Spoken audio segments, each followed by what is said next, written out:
Hello again, everyone, and welcome to another edition of This Week in the World of Football. This is episode number 268 for November 1st, 2022. I'm your host, Randy Snow. On today's show, a brawl in the tunnels after the Michigan State game leads to the suspension of 4 MSU players, and the XFL unveiled the names and logos of their 2023 teams. In this week's history lesson, we tell the story of the last scoreless tie in NFL history. But I'm not here by myself. Across the table from me, as always, is my son Adam. Trades. Oh my God, what a day today has been. Yeah, I've been getting alerts on my phone every few seconds. I didn't think it would be this crazy. Like, NFL trade deadline is usually like maybe you get one. Maybe you get one interesting trade. But man, today we've had quite a few, and we'll talk about them later. Okay. We come to you each week from the fabulous World of Football Man Cave, located right here in the center of the football world, Kalamazoo, Michigan. Wait, did you really add fabulous? I did. Why? I've had What's it so for fabulous about this place? I've had it for 2 weeks, and you just now noticed I add that. I think I've noticed. I just haven't decided to call you out on it yet. We're here to promote the game of football in all its many forms, past, present, and future. Our goal is to educate, inform, and entertain our listeners with the glorious buffet that is the world of football. All this while keeping a close eye on the rich history of the game. Thanks for checking out our podcast. We'd love to get your feedback on one of our many platforms: Apple Podcasts, SoundCloud, Stitcher, TuneIn, Spotify, iHeartRadio, and YouTube, where we post the entire audio portion of this show as well as other selected videos. So let's begin today's show with Adam and the World of Football scoreboard. That's right. Sorry, I was in the middle of fantasy football trades. Oh my gosh. It is just that kind of day today. Focus, son. Focus. It's a trade frenzy. I'm sorry. I'm opening the NFL app right now. So we're going to start things off. In the week 8 of the NFL season started off with the Baltimore Ravens defeating the Tampa Bay Buccaneers 27-22 on NFL or Amazon Prime. That's right. Amazon Prime. Caught a little bit of this. A little bummed that Mark Andrews kind of got hurt there at the beginning of the game. He looked like he was going to have a big game, but it was actually a backup tight end for the Titans who ended up having a pretty decent game. I forget what number he was, but his last name was Likely. He had a pretty good game, so good for him. They beat the Bucs in Tampa, so Ravens getting a nice win there. All right, then we had a London game this week, which saw the Jacksonville Jaguars take on the Denver Broncos, but it was those Broncos and Russell Wilson defeating them 21-17. The story of this game, though, is that Russell Wilson on the flight out there was doing knee ups or knee highs and working out in the aisle of the plane while the team was flying out to London, and everybody is just like, what is Russell doing? He wasn't drinking knee highs, was he? I don't think so, but this guy, I used to love Russell Wilson, and now Russell Wilson's like one of my least favorite players. It's just his cringy Subway ads and his just Broncos country, let's ride, is getting really old. He even fitted into an interview this week again. I'm just sick of it. I used to love Russell Wilson. I used to think he was a great player. I still think he could be a great player, but he's really fallen off a cliff a little bit. Yeah, he has not lived up to all the hype and the expectations not this year and so the far. money that he's gotten there in Denver. Granted, it's 8 weeks in a new city. Sure. And maybe it'll take him a year. Who knows? But it's just, Russell Wilson, what happened to you? That's what I want to know. Well, the note that I have on this game is that there was a record crowd in London, 86,215 for the Broncos-Jags game at Wembley Stadium, which holds about 90,000 people. So it wasn't a sellout, but it was the biggest crowd they've ever had there in London for an NFL game. So congratulations to the NFL for that. That'll just fuel their fire to want to get a team over there permanently, if not 2 teams. Who knows? Right. Yeah, we'll see. But a good full crowd, though. It was good to see. It looked packed. I didn't see any open spots. I don't know if it was a sellout, but man, yeah, they packed that place in pretty good. Yeah. It's always cool to see. But yeah, so let's move on from there. Are you still doing fantasy football crap? Sorry, trade. An alert pops up on your phone, and you just gotta. Yeah, it's a big deal. Focus, son. Focusing. Okay, speaking of focus, perfect transition. As the Atlanta Falcons defeated the Carolina Panthers 37-34 in overtime, the Falcons, got lucky here because the Panthers had that Hail Mary play at the end of the game that all they needed was the extra point and they would have won that game pretty much. But because of DJ Moore taking his helmet off, they flagged him for, I forget the exact terminology of what that penalty would be, but it is up for debate whether that should have even have been a penalty or not, because technically he didn't take his helmet off on the field. He took it off in the back of the end zone, like on technically, which is like out of bounds. So technically, should a flag have been thrown up in the air? But what it caused was the extra point to get brought back. So it was an extra long extra point attempt, and the Panthers missed it. And eventually we get to overtime. Falcons kick the game winner and take the victory. So, boy, a heck of a Hail Mary pass and catch, though, for the Panthers. But the story here is you didn't win the game. So, I don't know, thoughts on that, or do you see that at all? No, I don't even think I saw much of that game. Oh, man, great. Look up those highlights. The Dallas Cowboys shellacked the Bears 49-29. I really didn't see much from this game other than the fact that both teams wore home uniforms, technically, quote-unquote. There were blue uniforms and orange uniforms on the field. Very rare for that to happen in the NFL, so just wanted to make note of that. The Detroit Lions collapsed again and lost to the Miami Dolphins 31-27. The Lions did not score a single point in that second half. They looked really good in the first half. They looked great in the first half. They just couldn't stop the Dolphins in the second half. Yeah. The penalties were their own worst enemy, and then just not being able to stop either receiver when you knew the ball was going to them was a real killer there. Yeah, that's been our problem the whole season. And as a result of that, we'll talk about the trade later, but as a result of that, the Lions did fire defensive backs coach Aubrey Pleasant. Yeah, so just this week's sacrificial lamb. Yeah. Anything else from that game? No. All right. The Minnesota Vikings defeated the Arizona Cardinals 34-26. I really don't have much from that other than DeAndre Hopkins is a freak athlete, and that dude deserves all the respect because that was a heck of a touchdown catch he had in that game. I don't know if you saw that one. The one-handed grab? Heck of a one-handed grab. I think I did see that. The New Orleans Saints blanked the Las Vegas Raiders 24-0. I heard the Raiders had like an illness going around on the team this week, but I don't know what happened to them to make this happen. Like Devontae Adams was not even a factor during the game. I don't know what happened to the Raiders. A little shocked, but hey, the Saints, good win for them. The New England Patriots defeated the New York Jets 22-17. The Red Hot Jets getting stopped in their tracks. The Philadelphia Eagles stay undefeated by defeating the Pittsburgh Steelers 35-13. The Steelers also with a trade we'll talk about later. The Houston Texans lost to the Tennessee Titans 17-10. The Titans beat the Texans 17-10. I don't know if I phrased that right. The Washington Commanders escaped the Indianapolis Colts 17-16. The Colts, obviously, they benched Matt Ryan this week. Was a bit of a shock to hear about that. And then they started, I can't even tell you the name of the kid that they ended up starting. Some young quarterback who, guess he didn't have a great game, but they were in it, most of it. Yeah. Whatever. Moving on. Then the Los Angeles Rams dropped an ugly game to the 49ers, 31-14 in favor of those 49ers. Just, man, what is up with the Rams? Yeah, the Rams couldn't do anything. Receivers were dropping passes that were right in their hands.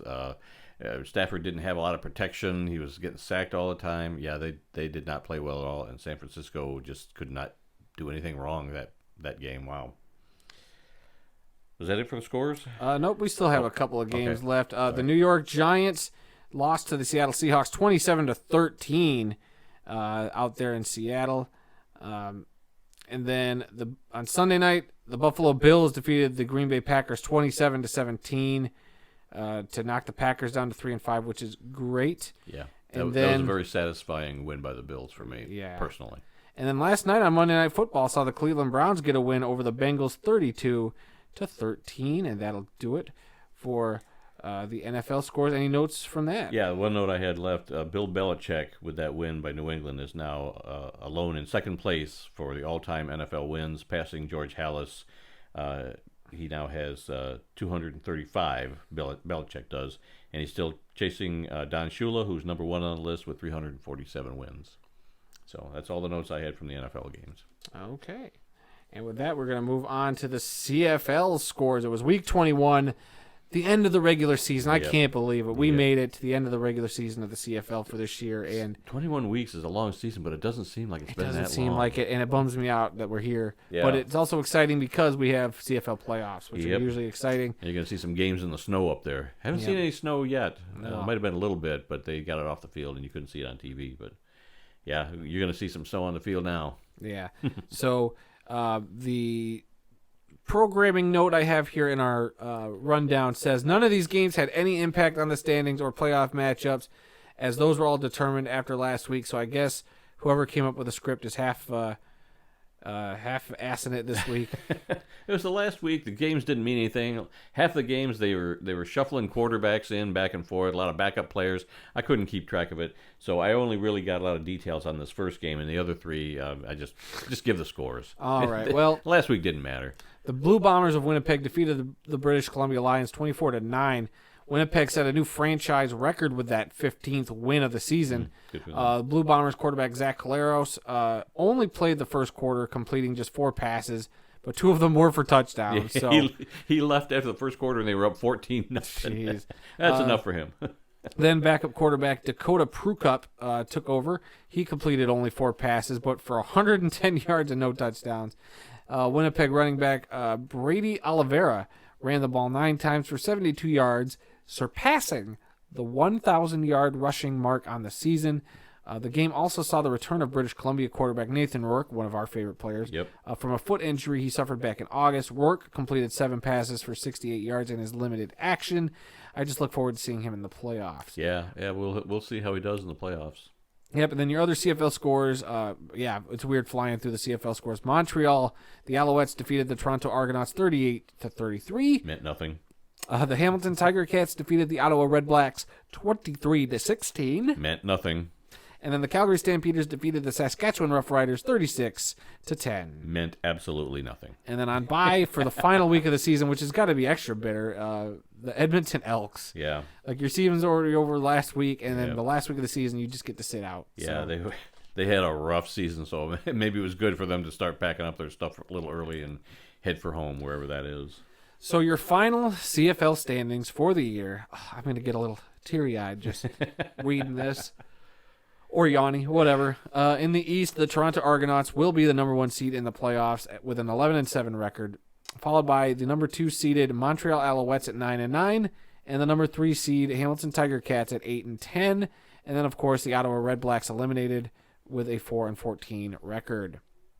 Over in the West, of course, your number 1 seed will be the Winnipeg Blue Bombers at 15-3, setting that franchise record. Your number 2 seed will be the British Columbia Lions at 12-6. Followed by the number 3 seed, the Calgary Stampeders, at 12-6 as well, and then Saskatchewan at 6-12, and Edmonton at 4-14, both eliminated from the playoffs. Yep. Why am I yawning? I don't know. It's been a long day. The CFL playoffs will begin this Sunday, November 6th, and the first matchup we'll see Hamilton travel to Montreal, and the winner will take on Toronto. And then in the West, it'll be Calgary at British Columbia. The winner, obviously, will be taking on Winnipeg. So those are your CFL games. We're going to toss over to Randy for some college football scores. All right. We're going to talk about week 9. Week 9. Week 9. And we're going to start at the FBS level. Number 1, Georgia over Florida by the score of 42-20. Ohio State over number 13, Penn State, 44-31. It was Tennessee, number 3 ranked Tennessee over number 19 ranked Kentucky, 44-6. And it was number 4 Michigan over their in-state rival Michigan State, 29-7. And as we talked about in the opening, there was a really ugly incident after the game in the tunnels leading to the locker rooms. 4 MSU players have been suspended after a post-game beatdown of a Michigan player in the tunnel. I've only seen the video of one player, but they said there was a second player that was also beat up or something. And the talk now is that a couple of the players from Michigan have retained attorneys, and there are going to be some lawsuits, and people are going to be sued over this. And, man. It's going to be nasty. I mean, there were even stories before the week where I think Penn State was saying Michigan needs, because there was an incident with Penn State and Michigan last week too, and not to this degree, but saying that Michigan, or I think they pleaded to college football in the Big Ten, Michigan needs to change that locker room setup or how teams get to the locker rooms, because this keeps happening. There were incidences last year with Ohio State, I want to say, in that tunnel, and now you have these incidences this year, and who knows if this has happened in the past? I'm not 100% sure. Yeah, but from the footage I saw, I thought I saw a helmet swing, which is darn right dirty. Yeah. And, like, the game's already over. Guys, come on. And I don't know if what this guy did to provoke him, which regardless, that shouldn't matter.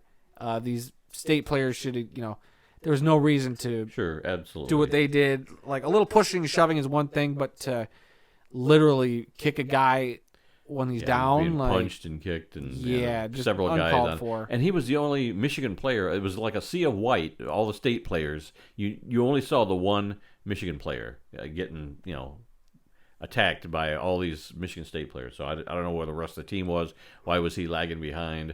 I don't know. Who knows? But this should never happen. I mean, they only have the one tunnel going in and out of the stadium. So there's only one way to get into Michigan Stadium, and it's through that one tunnel. So, I mean, they've been doing it for, 100 years? I can't remember what year that stadium was built, but, it's always been that way. The dawn of time, Michigan fans will tell us. Gosh, it's just so sad that, things like this are probably happening every now and then, maybe not to this degree, some talking back and forth, trash talking by opposing teams, and maybe a little bit of a shove here and there or whatever. But man, oh man, this is really looking bad, and it's such a great rivalry here in the state of Michigan and Michigan State. You hate to see this happen. So hopefully they'll punish the people involved, and we'll move on from it. I hope. But this was a very ugly incident. All right, moving on to some other scores. Number 22, Kansas State upset and shut out number 9, Oklahoma State, 48-0. Louisville upset number 10, Wake Forest, 48-21. Notre Dame upset number 16, Syracuse, 41-24. UCF upset number 20, Cincinnati, 25-21. Missouri upset number 25, South Carolina, 23-10. And locally, our beloved Western Michigan Broncos did not play this week. In military academies, it was Navy over Temple, 27-20. And the other two academies, Army and Air Force, also did not play this weekend. So we're going to move on to the FCS level. And from here on, it's just a bunch of random scores I happen to come across for each one of these divisions.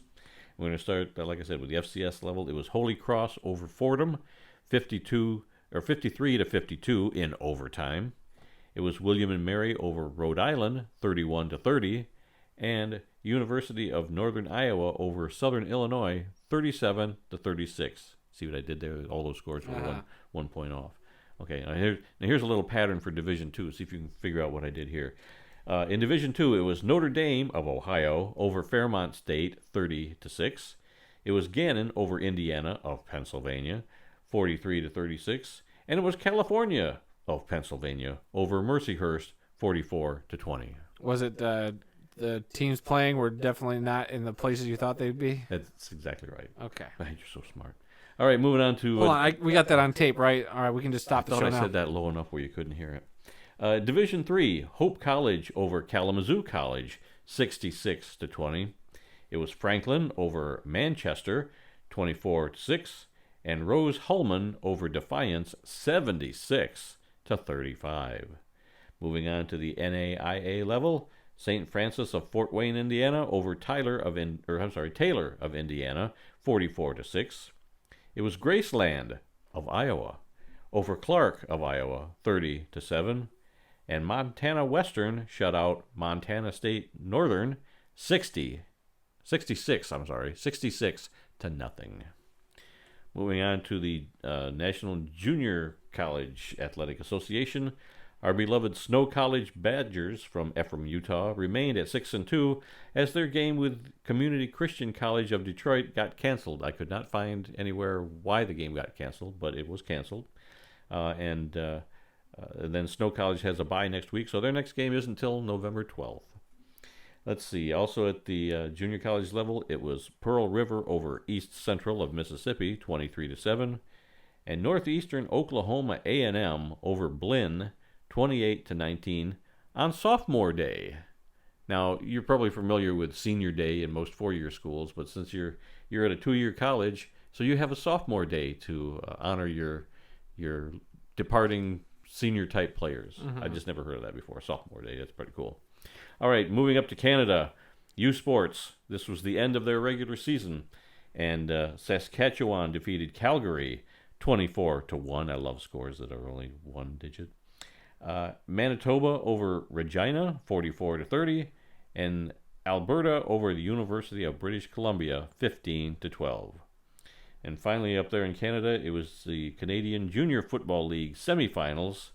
The Okanagan Sun over the St. Clair Saints, 42-24, and it was the Regina Thunder over the Saskatoon Hilltops, 39-21, and that sets up the CJFL championship game on Saturday, November 12th. It's going to be Regina versus Okanagan at Mosaic Stadium in Regina, where the CFL Saskatchewan Roughriders play, and they won't be using it because they're not in the playoffs this year.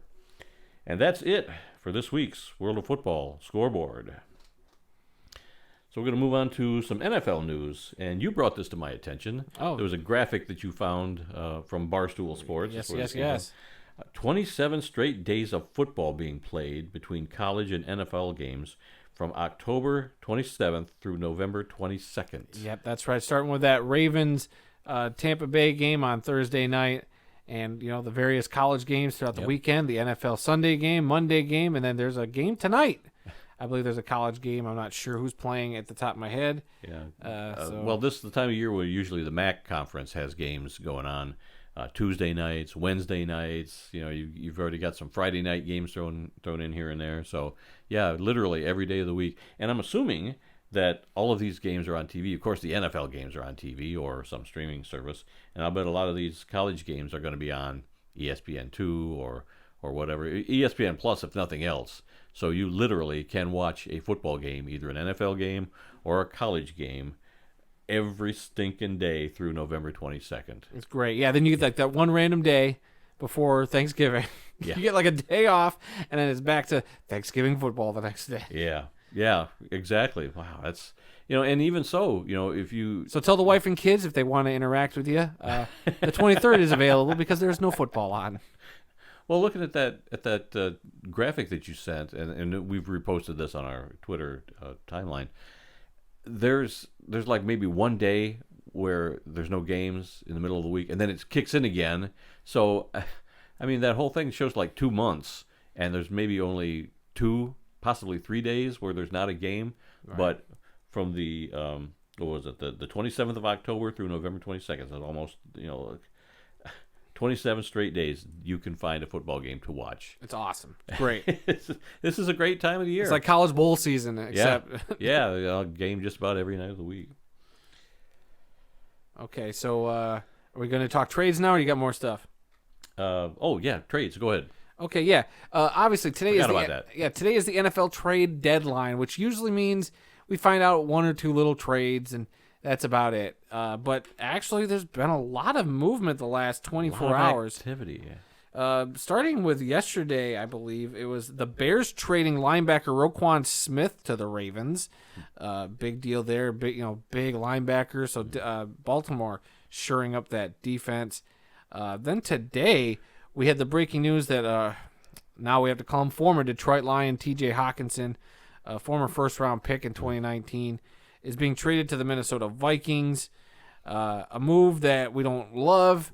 I understand why they did it.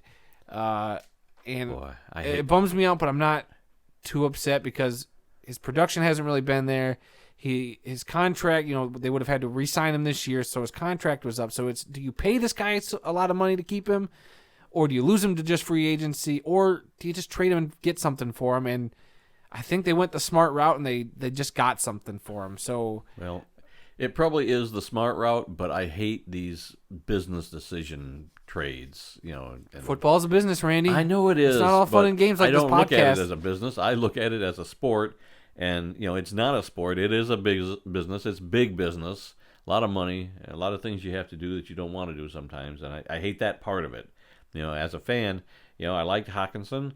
He had a great game a few weeks ago. He had, 179 yards? Like that, set crazy. a new record for a tight end. He had a big play on Sunday. Yeah, big play, right down the sideline. And oh, man. But we weren't getting enough of that, and I think... Yeah, I always thought, we had him, and we had, who's the guy we sent to Indianapolis? The other tight end we had.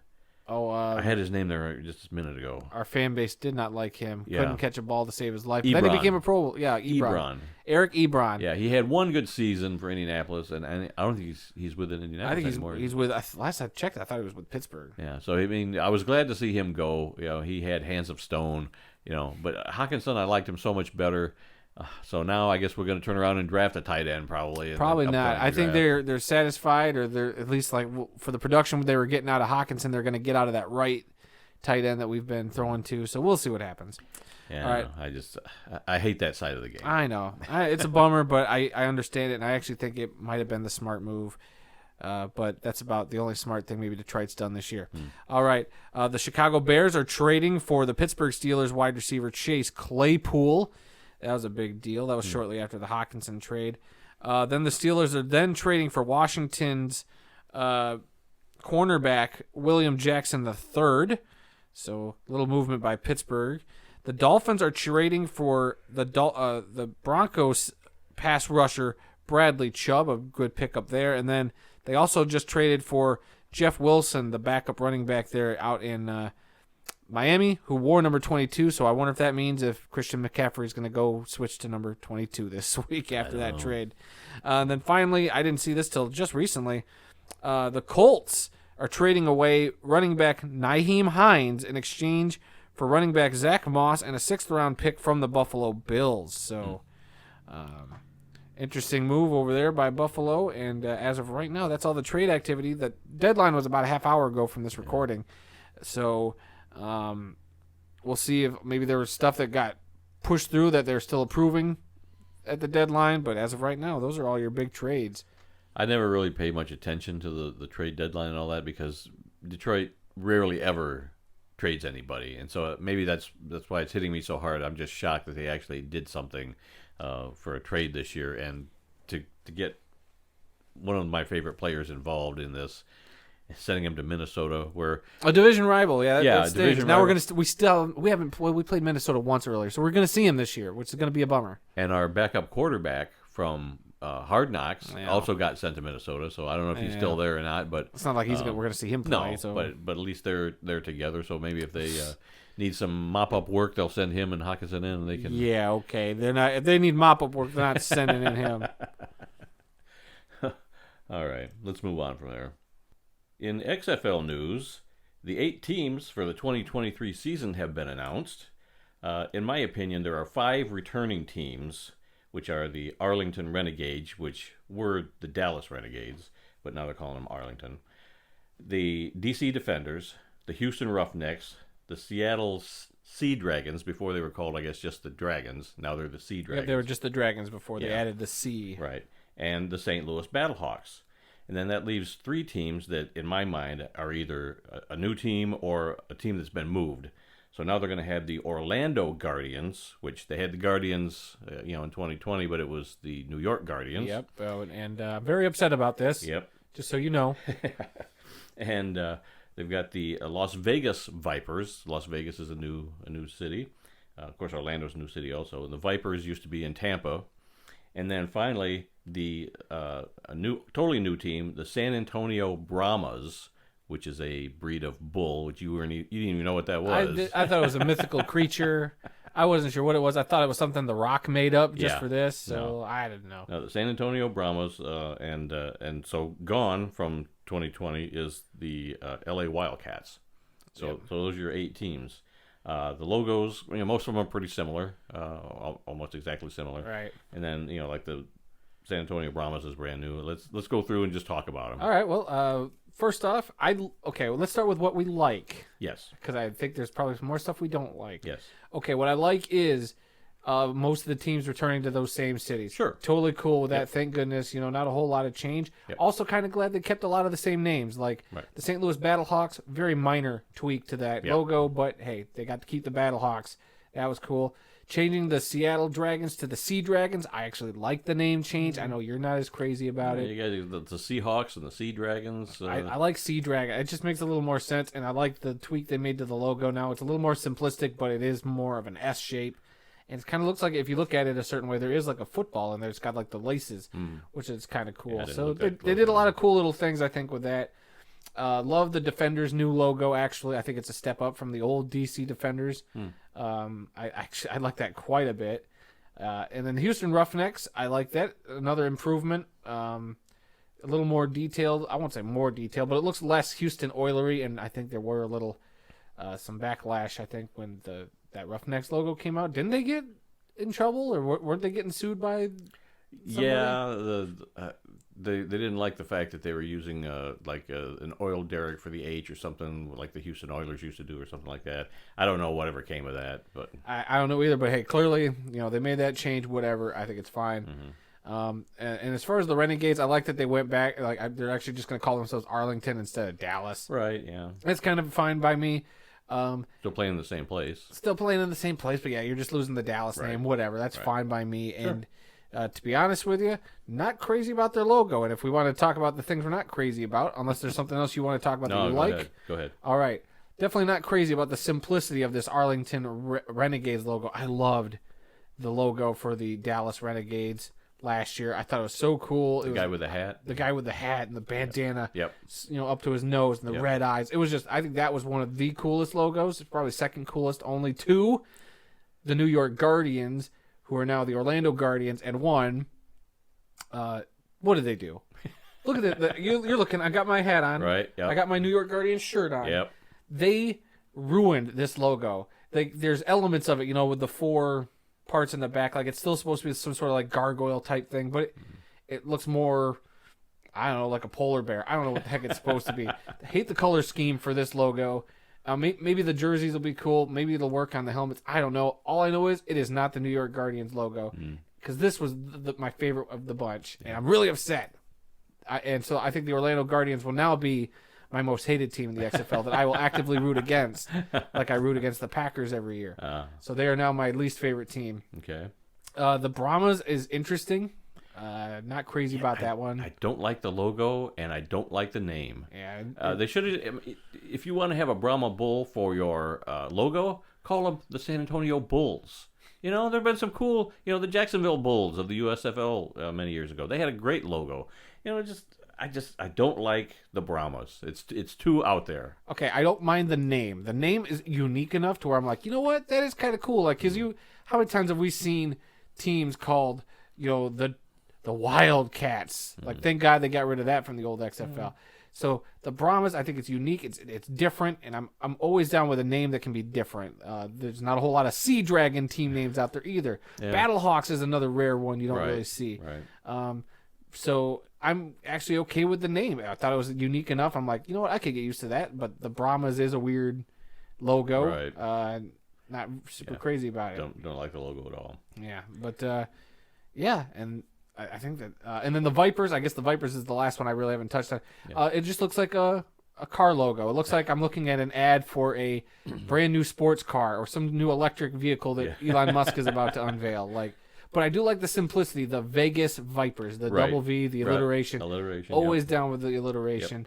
Yep. And I'm glad they did away with the color scheme they used to have. That like neon. Well, that green neon green looks like that went up to the Orlando Guardians. Yeah. But I mean the black and red of the Vipers. I hope they do something cool with that jersey. That might be the coolest of the bunch, just in terms of like that color scheme. Get a snake logo or something. Oh, they could probably. They always come up with this cool secondary logos, but I mean.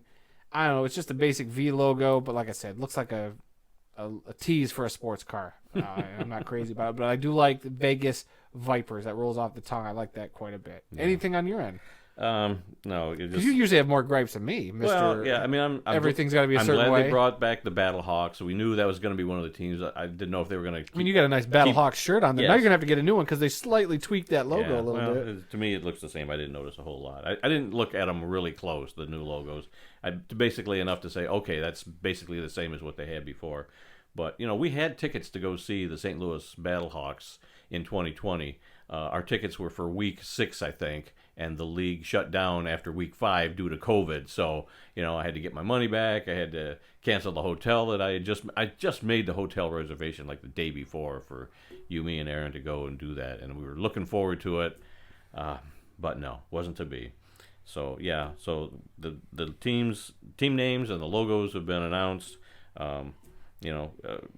we were all excited about the XFL 2 years ago. Yeah. You bought the hat and the shirt. I thought the Guardians were the coolest logo. Yep. I thought they had the coolest jerseys too. And you know me, I like the color blue, so Yeah. the Battlehawks were great. And I didn't buy a hat, but I bought a pennant with their logo So on it. we were a house divided for Yep. the XFL season, and I don't even think we got to see them play. Well, they might have played a game. I don't remember.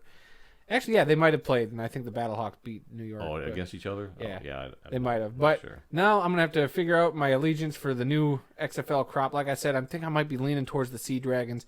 I'll wait till the uniforms come out because that's how I will base my XFL love. Well, I'm still going to be a fan of the Battlehawks. Yeah, I was gonna say the Battlehawks because they're the closest team to us here in Michigan. So if we go to see a game, it's going to be in St. Louis. But there are direct flights from Kalamazoo down to Orlando, Florida. Just saying.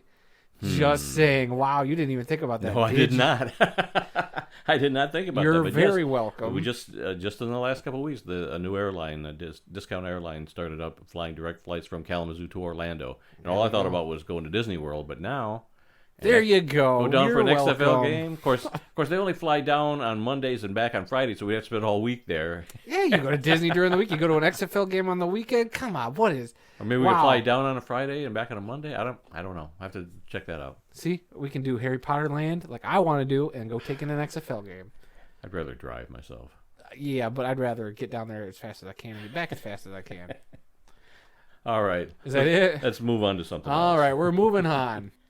I am so happy because Peyton's Places is back for a third season. Yeah. And, of course, they started out with the Detroit Lions, which Hey. makes it even better. And this was actually, I made sure to check this one out. Because, yeah, Peyton's going to talk Lions. I guess I'll be there for that. And since you're the bigger fan, I'll let you talk second, but I guess I'll give my quick thought. I enjoyed this. I always liked Peyton's Places. I never watched every single episode. I don't think I saw much of season 2. I'd watch them here and there, and I appreciate them, and I'm glad that they exist. Right. But I think they did a real fun thing with this Lions curse, because I actually think not a lot of people, they hear the Lions fans complain about being cursed, and here they go. Here's the actual why we're cursed. Yeah. And so it was a fun episode, even if it was a little bit at our expense. Yeah. But Keegan-Michael Key was great in the episode. Jeff Daniels shows up. He was great. I think they could have done a little more. And I do think at some point this year he meets up with Calvin Johnson, because in the opening they showed him with Calvin at Ford Field. So I'm hoping there's some more Lion stuff in the future this season. Yeah, they dropped the incomplete pass that should have been a touchdown in Chicago that Calvin had. They'll probably talk about that. That's another part of the curse. You know, the refs said, "Oh, no, that was no catch," and now nobody knows what a catch is anymore. But yeah, this was kind of fun. The Curse of Bobby Lane. They went to an old bar where Bobby Lane used to park on the sidewalk right by the front door and go in and drink, and it was just a lot of fun. They were driving around in a '57. It wasn't a Chevy. I don't know what model car it was, but 57 being the last year that the Lions won a playoff or won a championship anyway. So yeah, this was just a lot of fun. So I'm looking forward to another season. We've been talking for a while. We never heard whether Peyton's Places was coming back for another season or not. And all of a sudden, boom, there it is. In their first episode, they're talking about the Detroit Lions. So it was great. Go check that out. It's on ESPN Plus. This is season 3, episode 1. It came out on Sunday, October 30th. So I guess all the episodes will be premiering on Sundays from now on. So yeah, check that out. This was really good. It was a lot of fun. Arena Football TV on YouTube. The game that they posted recently was a 2003 game between the Detroit Fury traveling to Arizona to take on the Arizona Rattlers. And a little bit of trivia on this. I was actually at this game. Is that really trivia? That's just a statement. It's a true trivial statement that I was at this game back in 2003. See, I thought we were going to talk about the Detroit Drive game they posted, but you opted to change that, huh? Didn't we talk about that last week? You talked about that was going to be next week's game, and then all of a sudden, because, since you were at this game, that's the one we're going to highlight this week. So the Detroit Drive just getting left in the dust. Good Lord. I pay attention sometimes on this show. Sometimes. When I'm not doing fantasy football trades, which, by the way, both my trades got rejected. I'm a little upset about this. I'm going to have to call my friend as commissioner and set this right. But anyway, this Fury game at Arizona, it was a lot of fun. I was out there visiting my sister and her husband, and just happened to be a game going on. I didn't go out there specifically to see a Detroit Fury game, but while I was there, I thought, what the heck? And they didn't want to go, so I went by myself. And I ate at a place across the street from the arena where they were playing, and it was called Cooperstown. And so I just assumed that it was a baseball-themed restaurant, but I thought, oh, what the heck, Cooperstown, maybe I'll see some, cool memorabilia there. And I walk in, and the waitresses have their faces painted with black makeup and like dripping tears on their faces. And it took me a minute to realize that this was an Alice Cooper restaurant. So Cooperstown was Alice Cooper, and they had some rock and roll memorabilia. They did have some baseball memorabilia. I don't think that restaurant is there anymore, but it was such a cool place years ago.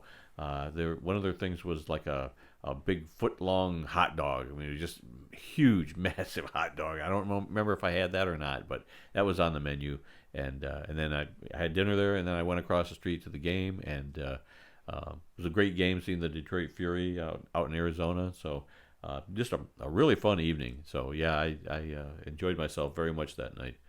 The only thing I remember about the game is that their cheerleaders wore 5 different outfits, one for each quarter and a different one for halftime. So that's all I remember about the game. But I guess, and I did not know this at the time, but as I was rewatching some of the video, Mark Champion and Jim Brandstetter were in the booth, and they did Lions games, they did University of Michigan games. They were big here in the state of Michigan for so anything. They did a couple of Fox Sports. They did some Pistons. I don't know if they did. I know Mark Champion did some Piston stuff. So. Mm-hmm. But they did Lions games too, so check that out. Detroit Fury at the Arizona Wranglers from 2003, Arena Football TV on YouTube. He was at that game. I was at that game. Put that on a T-shirt. I was there. Been there, done that. All right, today's birthdays and anniversaries for November 1st. Birthday today, linebacker Ted Hendricks turned 75 today. His nickname was the Mad Stork. He played at the University of Miami, and he got that nickname from a teammate who was known as Mad Dog. Well, Mad Dog decided to give the other 10 members of the starting defensive players all nicknames that started with Mad, and it just happened that Hendricks got the name the Mad Stork because of his skinny legs. The only reason I'm doing that is because our last several history lessons have all been about nicknames, and so when I ran across that, the fact that this didn't make the list, I'm upset a little bit. Well, yeah, I mean, the Mad Stork, but it wasn't one of the greatest. I mean, we went through 40 of them, and this was probably number 41. Anyway, Hendricks, part 9. Come on. Hendricks was selected in the second round of the 1969 NFL Draft by the Baltimore Colts. He played 15 NFL seasons. He was with the Colts from 69 to 73. He spent one season with the Packers in 1974, and he was with the Oakland Raiders from 76 to 81, and the LA Raiders in 82 and 83. Yeah, he's mainly known as a Raider. He's one of those Raider guys that you see on a lot of the old NFL films. And then he won 4 Super Bowls, 1 when he was with the Colts, and 3 more with the Raiders, a combination of Oakland and LA Raiders. And he was inducted into the Pro Football Hall of Fame in 1990. And a sad anniversary today, in 1999, this was the day that Walter Payton passed away at the age of 45. Such a young age, and such a great player. I was lucky enough to actually see him play in person a couple times back in the late 70s, early 80s before he retired. So what a fabulous player. You had to respect him, even though I hated the Bears. You couldn't hate Walter Payton. He was just such a nice guy, and just such a darn good player. All right, we're going to move on to some obituaries. This is where we take a moment to honor those who've made the world of football a better place. And our first obituary is that of Vince Dooley, a longtime college football coach. He has passed away at the age of 90. Dooley played quarterback at Auburn from 1951 to 1953. He went on to be an assistant coach at the school for several years before becoming the head coach at Georgia for 25 seasons from 1964 to 1988. He led the team to a college football national championship in 1980. His overall record as a head coach at Georgia was 201 wins, 77 losses, and 10 ties. He led the team to 20 bowl games, winning 8 of them. Dooley is a member of the Alabama Sports Hall of Fame, the Georgia Sports Hall of Fame, and he was inducted into the College Football Hall of Fame in 1994. Our next obituary is that of Walt Corey, a linebacker in the American Football League, and later an assistant coach in the NFL and XFL, has passed away at the age of 84. Corey played college football at the University of Miami. He signed as a free agent with the Dallas Texans of the American Football League in 1960 and won an AFL title with Dallas in 1962. When the team became the Kansas City Chiefs in 1963, Corey stayed with the team and won a second AFL title in 1966. The Chiefs then played against the Green Bay Packers in the first ever Super Bowl. After his playing career was over, Corey went into coaching and was an assistant coach in the NFL with the Chiefs, Cleveland Browns, Buffalo Bills, and New Orleans Saints from 1972 all the way up until 1999. He was also the defensive coordinator of the Memphis Maniacs of the XFL in 2001. And our final obituary today is that of Chuck Bradley, who played in the NFL and the World Football League. He has passed away at the age of 71. Bradley played college football at Oregon and was selected in the second round of the 1973 NFL Draft by the Miami Dolphins. However, he signed with the Southern California Sun of the World Football League, where he played in 1974 and 1975. After the WFL folded, he signed with the San Diego Chargers, where he played tight end from 1975 to 1977. He was traded to the Chicago Bears during the 1977 season, where he finished his playing career. All right, next up is our history lesson, unless you've seen another trade. Well, there wasn't another trade, but via Adam Schefter's official Twitter account, All right. there were a record 10 trades made today, the most ever made on any NFL trade deadline day. Wow. So they must be over it did feel today. like a lot today, and there we go. That's a record. Huh. And just thought I'd share that before we jumped into your history lesson. I just can't believe that 10 trades today. So I don't even know if I hit all of the. I must have just only hit all the big ones, but unbelievable. I mean, it's exciting. Depressing for some teams, but I mean, just even thinking about some of the trades that we had in the recent weeks, like McCaffrey going to the 49ers was a shocking trade. Yep. I feel like there was one more in there. I think another Bears player getting traded was a big surprise a couple weeks ago or last week.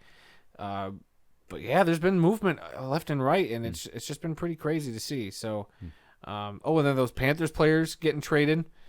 The wide receiver Robbie Anderson getting traded the day after his blow up on the sideline with a coach getting kicked off. Like, I can't ever remember even just in a season seeing this much trade. This many trades in a season. So yeah. It's almost acting like the NBA or the NHL or something all of a sudden in the last couple of years. The trade deadline is now a big thing to keep an eye out for. Like I said, usually it was one trade. Yeah. You might get one trade. That was it. But now it was, all day today. All right. What's your history lesson about? Okay, let's move on to our history lesson. This week's history lesson, we're going to talk about the last NFL game to end in a scoreless tie. Since the NFL was founded in 1920, there have been over 17,000 games played. Of those games, 73 have actually ended in a 0-0 tie, according to the website ProFootballReference.com. Tie games were common in the early days of the league, and in the very first season of 1920, there were a total of 12 0-0 ties. The first two occurred on October 10, 1920. The Dayton Triangles and the Cleveland Tigers played to a scoreless tie, as well as the Chicago Cardinals and the Chicago Tigers. Overtime did not become part of the NFL regular season until 1974. Through 1933, there was at least one scoreless tie each season, but there were no scoreless ties in 1934, 37, 38, 41, or 42. The last recorded scoreless tie in the NFL took place on November 7, 1943, between the Detroit Lions and the New York Giants at Briggs Stadium in Detroit. Attendance at the game was 16,992. Detroit had the better stats that day, gaining 6 first downs, 102 rushing yards, and 28 passing yards for 130 total yards. The Lions finished the season with a 3-6 record. The Giants' record was 6-3-1 after they were shut out by the Washington Redskins 28-0 in an East Division playoff game. The head coach of the Lions that season was Gus Doré, the former Notre Dame quarterback who, along with end Knute Rockne, shocked the college football world in 1913 when they defeated Army at West Point 35-13, using the forward pass. Doré was the head coach of the Lions from 1943 to 1947. Before joining the Lions in 1943, Doré was a college football head coach at Dubuque from 1914 to 1917, Gonzaga from 1920 to 1924, and the University of Detroit from 1925 to 1942. Doré also spent time as an assistant coach at Notre Dame under Knute Rockne in 1918 and 1919. Doré was inducted into the College Football Hall of Fame in 1954. The Lions roster that year included rookie halfback Frank Sinkwich, the 1942 Heisman Trophy winner from Georgia, and Alex Wojciechowicz, a center, linebacker, and end who was elected to the Pro Football Hall of Fame in 1968. Both players were first-round draft picks by Detroit. The Giants also had a pair of future Hall of Famers on their team in 1943. Center Mel Hein and head coach Steve Owen. Hein played 15 seasons with the Giants from 1931 to 1945 and was an inaugural member of the Pro Football Hall of Fame in 1963. Owen played tackle for the Giants for 9 seasons and later became the head coach of the team for 24 years, from 1930 to 1953. He led the Giants to 2 NFL titles in 1934 and 1938, and was inducted into the Pro Football Hall of Fame in 1966. So even though the 1943 game between the Detroit Lions and the New York Giants featured a Heisman Trophy winner, 3 future Pro Football Hall of Famers, and a future College Football Hall of Famer, it did not prevent them from recording the last scoreless tie to date in NFL history. You know, just because you brought up a 0-0 tie, that makes me think you just brought along some bad karma. We're going to see a 0-0 tie here soon. Well, you know, like I said in the piece there, they didn't have overtime back then. You know, just regulation's done, the game's over with. They didn't add overtime for regular season games till 1974. So, yeah, I mean, you'd have to go all through the regulation and overtime to get a 0-0 tie anymore. And I just don't know if it's ever going to happen again. But we'll see. Some of these Thursday night games have been such snoozers that, you know, you think, oh my God, this is going to end in a 0-0 tie. At the same time, it's also, you know, the way the rules are, it is really hard to have a scoreless game regardless between two teams. I can't remember the last time you've seen a 0-3 game. Usually, you know, teams are going to get field goals. Kickers are good enough now to where even if you just barely get the ball down the field, you're going to be within somebody's field goal range. Yeah. So I don't think we'll ever see a 0-0 tie. I don't think so either. But it's always a possibility. You never know. Yep. Freak accidents happen, and you're dealing with 2 backup quarterbacks that are third stringers, and I don't know, the rest of your team are a bunch of high school players because the rest of your players got suspended. I don't know. Think of the worst possible scenario. But even then, I think you'd still get points. I think so, but who knows? All right, we're going to move on to our upcoming events calendar, and I've added some more events. I'm telling you, November is a month that is going to be chocked full with some great football. No signs of slowing down. And we're going to start on Saturday, November 12th, the Canadian Junior Football League Championship game between the Okanagan Sun and the Regina Thunder, which is going to take place in Regina. The next day, Sunday, November 13th, the Seattle Seahawks are going to be taking on the Tampa Bay Buccaneers in Munich, Germany. That's an 8:30 kickoff, and that's going to be on NFL Network.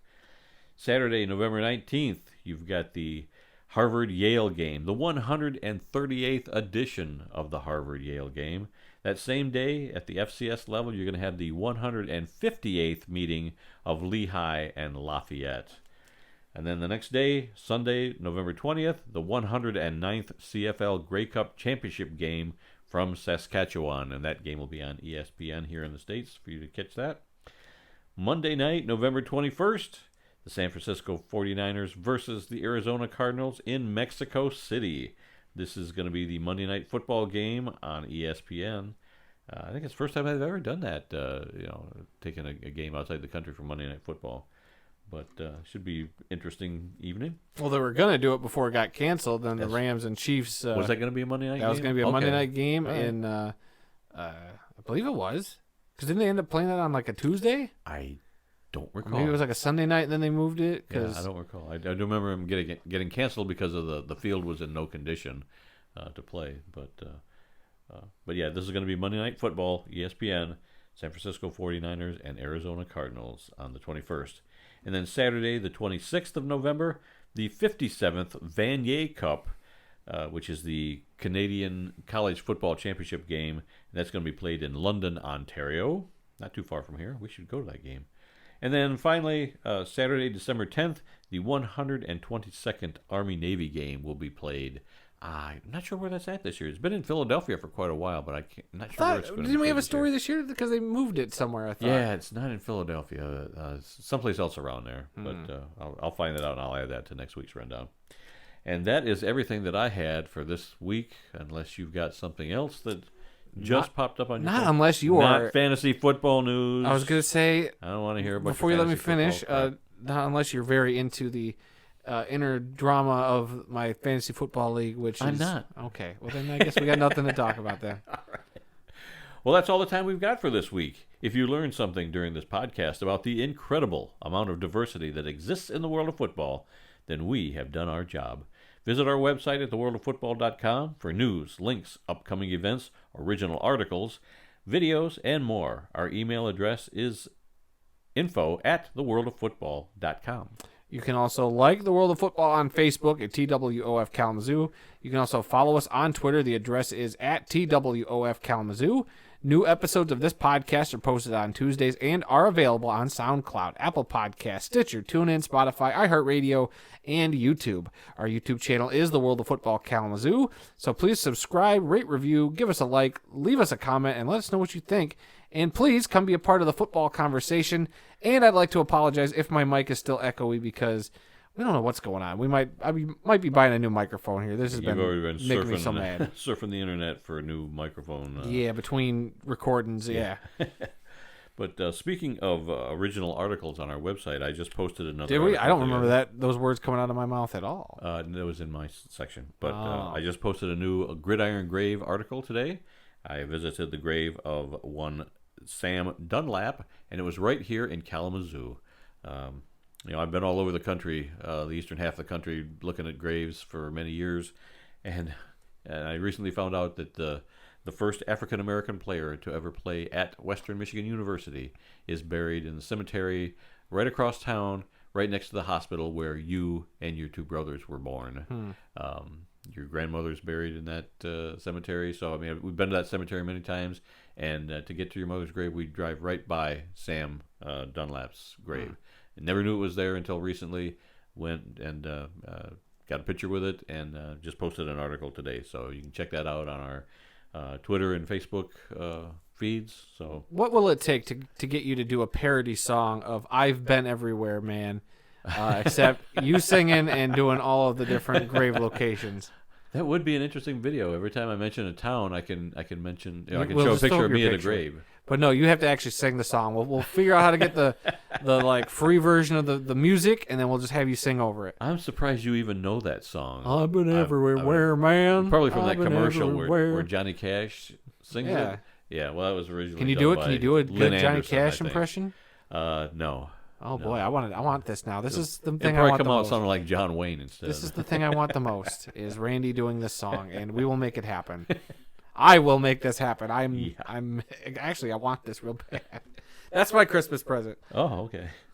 And remember, folks, some people may love football more than we do, but nobody, and I mean nobody, loves more football Or parody songs. than the two of us sitting right here. Until next time, I'm Randy Snow. And by the next time you hear this podcast, we will be talking about the Weird Al movie. I'm just saying. We'll see you all next week.